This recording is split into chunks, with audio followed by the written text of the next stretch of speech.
마가복음 9장의 25절부터 9장 25절부터 32절까지 어제 보았던 본문에서 말을 하지 못하고 또 귀로 들을 수 없는 귀신 들린 아이를 데리고 왔는데 제자들이 그 귀신을 못 쫓아냈습니다. 그래서 결국은 예수님께서 그 귀신을 쫓아내시면서 너희가 믿음이 이렇게 없느냐 그렇게 말씀하셨죠. 그러면서 지금 여기 23절 보시면은 그 아이의 아버지가 22절에 무엇을 하실 수 있거든 우리를 불쌍히 여겨 도와주십시오. 믿음이 약한 거죠, 지금. 그죠? 예수님에 대한 믿음이 좀 약한데, 그러니까 예수님이 23절 한번 읽어봅시다. 다 같이 시작. 예수께서 이르시되 할 수 있거든이 무슨 말이냐? 믿는 자에게는 능히 하지 못할 일이 없느니라 하시니. 믿으면은 불가능한 일도 할 수 있다라는 걸 그 얘기를 하시면서, 그러니까 아버지가 소리를 질러 이르되 24절 내가 믿나이다. 믿는다 그랬어요. 근데 믿음이 약한 상태죠. 그러니까 약한 믿음도 주님께는 받아들여진다는 겁니다. 믿음이 약한 믿음이 있고 또 강한 믿음이 있는데 처음에는 약한 믿음일 수밖에 없죠. 내가 믿나이다. 나의 믿음 없는 것을 도와주소서. 내 믿음이 약한 것을 도와주시옵소서. 그렇게 기도했는데 이 기도가 정말 주님이 기뻐하는 기도죠. 정말 주님 믿습니다. 근데 제 믿음이 너무 약합니다. 그러니 내 믿음 약하고 없는 것을 도와주시옵소서. 주님이 기뻐하시는 기도예요. 이 기도는. 자, 그래서 그 아버지의 고백을 들으시고 예수께서 더러운 귀신을 꾸짖어 이르시되 말 못하고 못 듣는 귀신아 내가 내게 명하노니 그 아이에게서 나오고 다시 들어가지 말라. 완쾌죠, 그죠? 완치죠, 완치. 영적인 치유가 예수님이 치유하시면 완치된다는 완치. 완전 치유된다는. 귀신이 들어갔는데 그 귀신을 쫓아내고 완전히 치유하신다. 다시 들어가지 말라. 그래서 귀신 특유의 퍼포먼스를 하죠. 소리를 지르며 아이로 심히 경련을 일으키게 하고 나가니 그 아이가 죽은 것 같이 되어 많은 사람이 말하기를 죽었다 하나. 사람들은 잘 믿지 않죠. 잘 믿지 않는데 또 그러면서 너무 또 쉽게 넘어가는 게 또 사람이에요. 그래서 사람의 심리, 인간의 심리학이라는 게 요지경입니다. 인간의 심리가 어떠하다 이렇게 함부로 이야기하기가 굉장히 어렵잖아요. 지금도 보면은 죽었다 그러잖아요. 죽었다. 지금 귀신 나갔는데 죽은 게 아니죠. 사실은 치유가 되고 그가 평화를 누리고 있는 거죠. 지금 이 아이가. 그래서 27절 예수께서 그 손을 잡아 일으키시니 이에 일어서니라. 완전히 치유해서 그 아이를 정상으로 만들어 놓으셨습니다. 결국은 우리 주님께서는 지난번에 제가 교회의 치유 사역에 대해서 말씀을 드렸지만 전인적 치유 또 완전 치유를 주님은 지향하신다. 근데 우리의 완전 치유는 사실은 이 땅에서 일어나는 것도 아니에요. 엄밀하게 따지면. 왜냐하면 치유받았는데 결국 죽거든요. 나사로가 다시 살아났는데 또 죽었잖아요. 결국 완치라는 것은 부활 때 일어나는 것이다. 부활 때.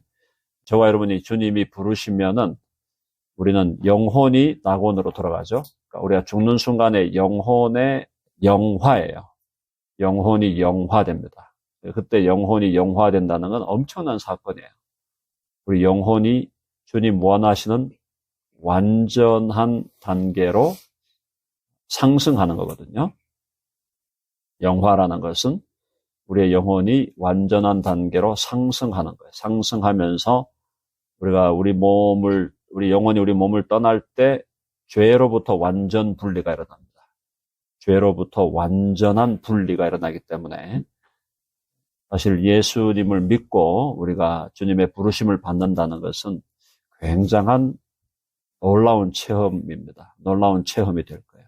영혼이 우리 몸에서 빠져나가고 그러면서 죄와의 완전한 단절, 그리고 우리 영혼이 완전의 경지로 상승해버리는 거기 때문에 엄청난 겁니다. 엄청난 사건.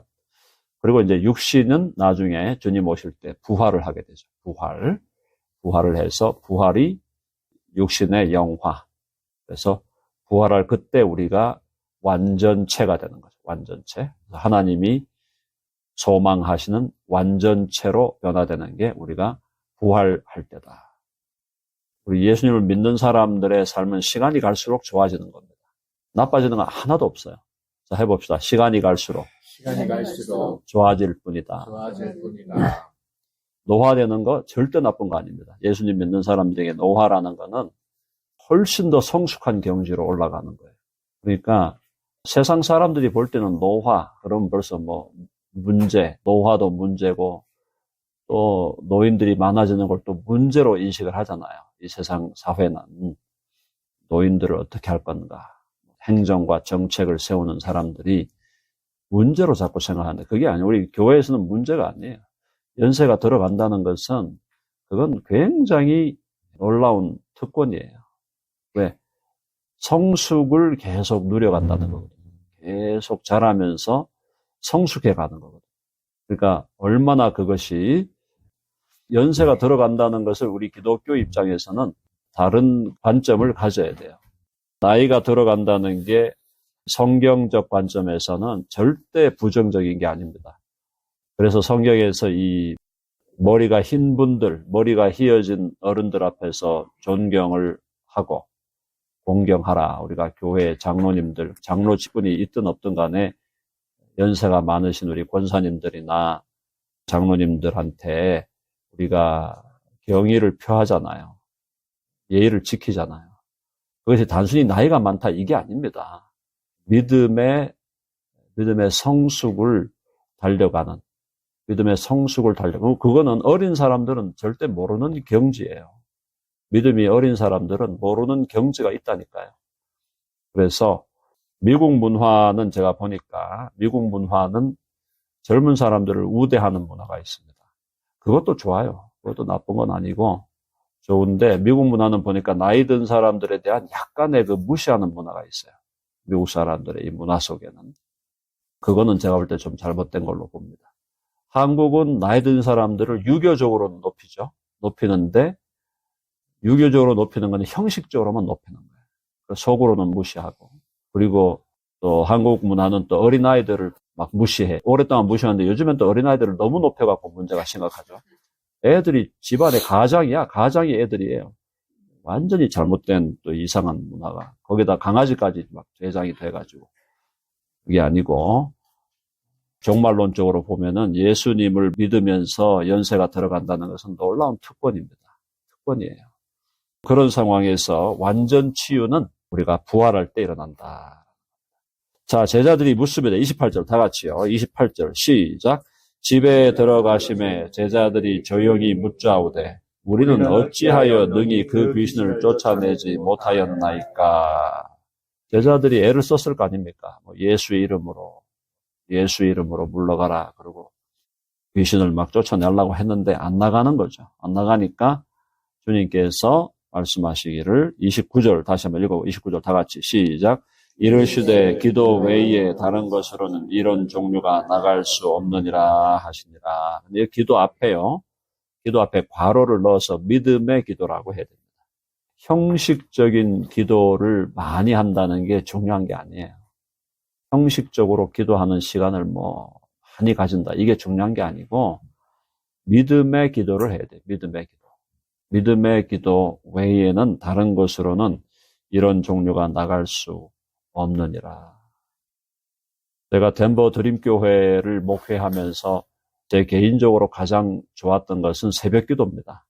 새벽 기도를 제가 오랫동안 놓치고 살았거든요. 왜냐하면 교회 목회를 안 하니까 새벽 기도를 따로 하기가 그렇게 쉽지 않단 말이죠.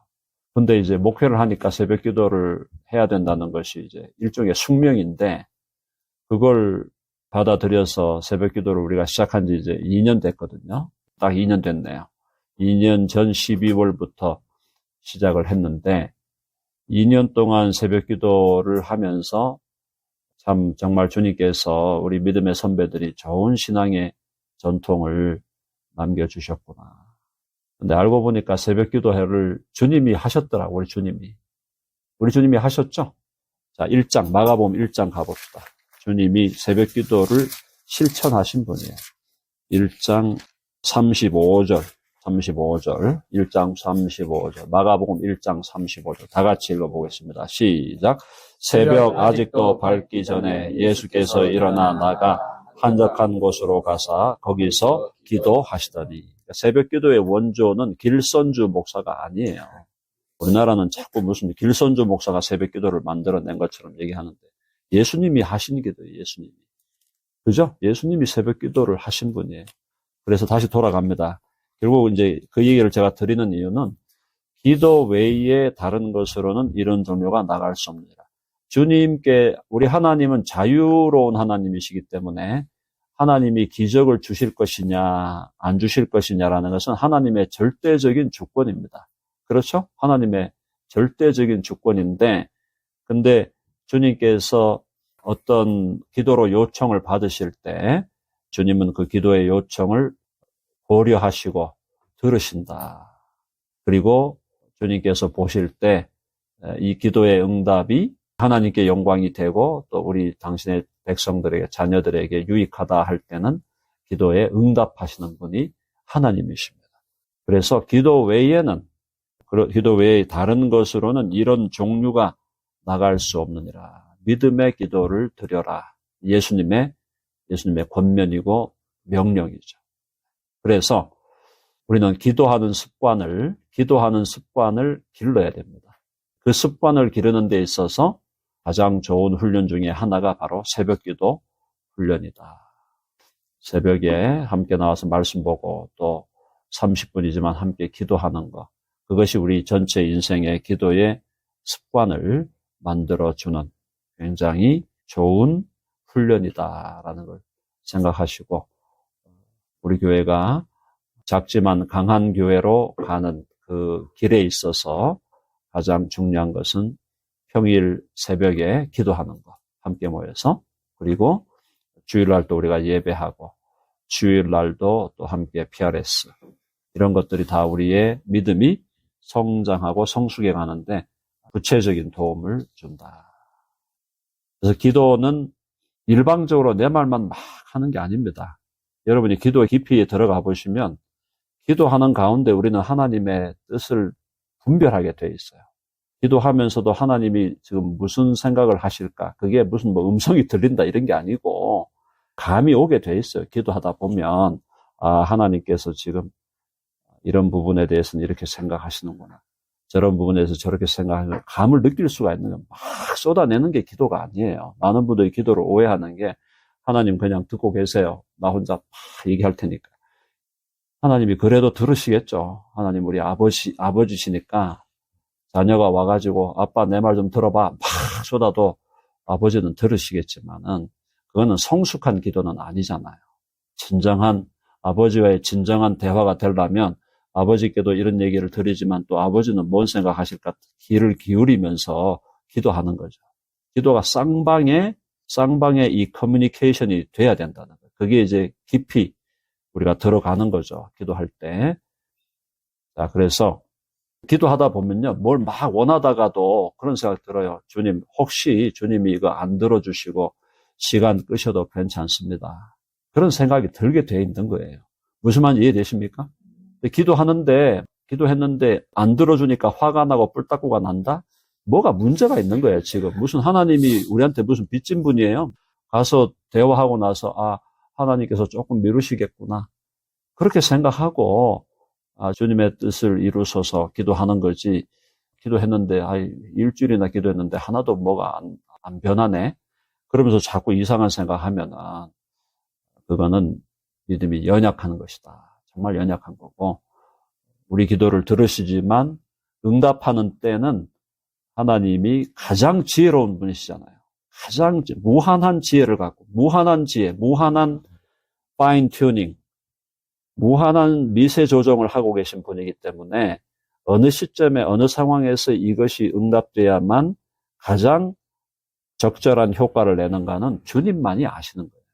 우리는 일주일 후에는 반드시 들어주셔야 됩니다, 하나님. 그거는 네 생각이지. 하나님이 볼 때는 그게 때로는 이게 1년이 갈 수도 있는 거예요. 믿지 않는 가족을 위해서 기도하는데 그 가족을 위한 기도가 한 1년 가고 한 5년 가면은 그건 뭐 띵호하지, 띵호하. 근데 할렐루야지. 믿지 않는 자녀들이나 믿지 않는 우리 가족들을 위해 기도하면 보통 10년, 20년 그냥 갑니다. 이게 근데 결국에는 하나님이 들어주셔요. 그 기도를 자녀들을 위한 기도, 남편을 위한 기도, 또 친한 친구들 중에 정말 예수님 믿어야 되겠는데 하는 사람이 나오면 그를 위해서 기도할 때 결국은 주님께서 들어주신다. 근데 시간이 오래 가는 거에 대해서 그건 주님의 주권으로 우리는 올려드려야 된다. 근데 하나님이 너무나 지혜로운 분이시기 때문에 결국 모든 걸 합력하여 선을 이루시는 줄로 믿습니다. 네, 모든 걸 합력해 선을 이루시는 분이. 자, 주님의 29절의 이 주님의 말씀은 사실은 굉장히 깊은 말씀이에요. 이르시되 기도 외에 다른 것으로는 이런 종류가 나갈 수 없느니라. 귀신을 쫓아내는 그 기도, 병자를 치유하는 기도, 그 기도가 결국은 믿음의 기도로 그 놀라운 기적의 사건이 믿음의 기도로 이루어진다. 그래서 우리는 절대 기도를 쉬지 않고 기도하는 일에 포기하지 않고 주님께 올려드리고 그러면서도 주님께서 일하시도록 기다리고 하는 그 기도의 훈련이 우리의 신앙의 중요한 훈련이다. 그렇게 이해하시면 되겠고요. 30절에 그곳을 떠나 갈릴리 가운데로 지날새 예수께서 아무에게도 알리고자 아니하시니 사람들이 너무 많이 따라오니까 좀 군중이 없는 시간도 좀 가지고 싶으신 거죠. 왜냐하면 이는 제자들을 가르치시며 제자들을 지금 가르치는데 제자들을 이렇게 모아놓고 가르쳐야 되는데 자꾸 군중이 오면은 못하잖아요. 제자들도 군중이 오는데 가만히 있을 수 있나요? 뭐 이렇게 질서 유지도 해야 되고 그러다 보면 제자들에게 예수님이 포커스 해야 될 그 시간을 또 놓치니까 군중 없이 좀 같이 좀 우리끼리만 좀 지내보자. 우리끼리 오붓하게 지내자 이겁니다. 그래서 이는 제자들을 가르치시며 또 그다음에 이제 두 번째 선언이죠.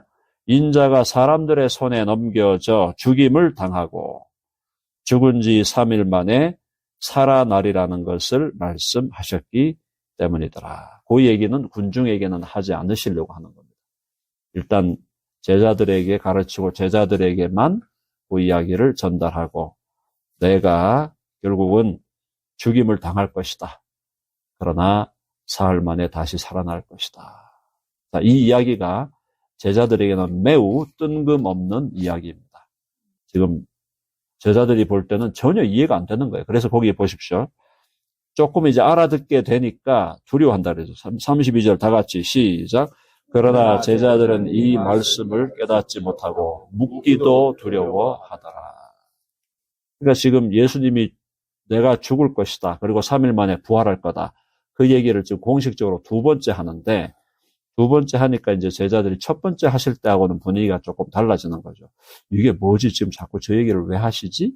저 얘기를 지금 왜 하시지? 첫 번째 얘기할 때는 막 베드로를 예수님이 베드로에게 막 뭐라 그랬잖아요. 사탄아 물러가라. 막 그러면서 그렇게 했는데 두 번째 또 얘기하니까 이게 지금 심각도가 느껴지는 거죠. 아, 지금 예수님이 이게 그냥 권성으로 하시는 말씀은 아니다. 이게 지금 뭔가 있다. 그 얘기를 하니까 제자들은 이 말씀을 깨닫지 못한다는 것은 완전히 이해를 못하는 거예요. 무슨 말이지? 지금 저게 예수님이 왜 자꾸 죽으신다고 그러지? 그리고 죽었다가 또 살아난다는 건 또 뭐지? 그래서 묻기도 두려워하더라. 제자들의 기본적인 분위기, 복음서에서 이제 부활 이전의 제자들의 분위기는 일단 잘 못 깨닫고 있고, 믿음이 또 좀 약하고, 그 다음에 두려워하고 있고, 그 다음에 서로 간에 싸운다. 누가 크냐? 바로 이제 33절부터가 싸우는 거예요. 누가 크냐?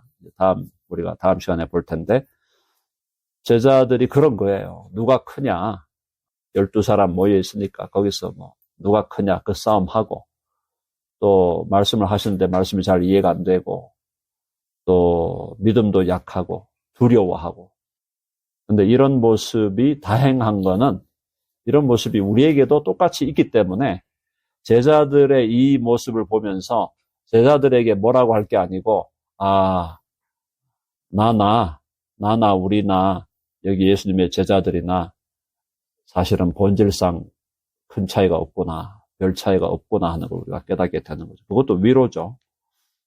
그런 제자들이 나중에 복음을 위해서 순교하는 데까지 나아가잖아요. 각 곳으로 흩어져가지고, 도마는 인도까지 가가지고, 도마가 인도로 가잖아요. 인도로. 그런 역사를 보면 놀라운 일이에요. 도마가 인도에 가서 인도에서 순교하잖아요. 인도에 가서 순교했는데 인도에서 도마를 통해 예수 믿은 사람이 한국으로 온다요. 한국으로. 가야국으로 오고. 그런 거 역사 한번 보면은 신기한 일들이 많습니다. 그래서 하나님께서 하시는 일은 완벽한 역사를 이루어 가시기 때문에 한번 해봅시다. 모든 것을 합력하여 선을 이루시느니라. 모든 걸 합력해 선을 이루시기 때문에 하나님을 알고 나면은 마음의 불안함이 사라지게 됩니다. 불안함이 사라지게 돼요. 모든 걸 다 하나님 지금도 미세 조정하고 계시고, 모든 일들을 하나님의 뜻을 따라 아주 섬세하게 섭리하고 계시고, 모든 일이 하나님의 뜻 안에서 선한 일을 이루어 가심으로 우리는 그저 하나님께 감사하고, 또 하나님 하시고자 하신 일에 협력하고 함께 참여하고 그걸 누리고, 아까 말씀드린 대로 연세가, 예수님 믿으면서 연세가 들어간다는 것은 특권이에요. 놀라운 일이에요. 정말 성화되고 성숙해지고, 그러면서 또 영화가 되는 그날을 또 소망하고 주님의 재림을 기다리고. 그래서 우리 예수 믿는 사람의 미래관, 우리의 미래관은 절대적으로 긍정적이다. 한번 해봅시다. 밝고 행복한 정말로 밝고 행복한 거예요. 시간이 갈수록 밝아지는 거예요. 성화가 되어지면 이 땅에서도 죄와 싸워 많이 이기게 되는 거고, 그리고 주님 부르시면은 영화되면 죄와 완전 분리되는데 너무너무 좋은 것만 남았죠. 좋은 것만 남은 겁니다. 우리 믿음의 사람들에게는 시련이 와도, 고통이 와도 그게 우리를 삼킬 수가 없는 겁니다. 우리 안에 성령께서 내주하시기 때문에 죽음과 마귀와 사망의 권세가 결코 우리를 삼켜버릴 수 없다. 우리는 모든 것에서 승리할 수 있는 승리의 영이죠. 성령. 승리의 영이에요. 우리에게 승리를 주시는, 이김을 주시는 영이신 성령을 하나님께서 우리 마음에 부었잖아요. 우리 마음 중심에 성령이 거하심으로 성령께서 우리를 직접 인도하고 계신다 생각할 때 우리 마음에는 평강이 넘치게 되는 줄로 믿습니다. 네, 여기까지 하고 기도하겠습니다.